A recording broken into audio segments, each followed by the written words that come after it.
नमस्कार, मी लता देवीदास गायकवाड, राहणार वाघोळा, तालुका फुलंब्री, जिल्हा संभाजीनगर। मी आरोग्य मित्र आणि आशा वर्कर। मी सावित्रीबाई फुले महिला एकात्म समाज मंडळ संजीवनी प्रकल्पाला मी 13 वर्षापासून जोडलेले आहे।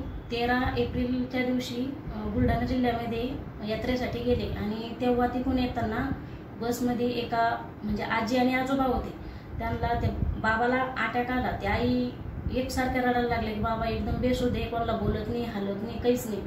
मग मी एसटीच्या कंडक्टर ड्रायव्हरला सांगितलं की थोडी गाडी थांबवा, ते बाबाला अटॅकच आला, आपण त्यांना बघू म्हणून। आणि मग जे आपल्या सावित्रीबाई फुले महिला एकात्म समाज मंडळ संजीवनी प्रकल्पाद्वारे जे आम्हाला इथं CPRचं ट्रेनिंग दिलं, त्या ट्रेनिंगचा खूप फायदा झाला।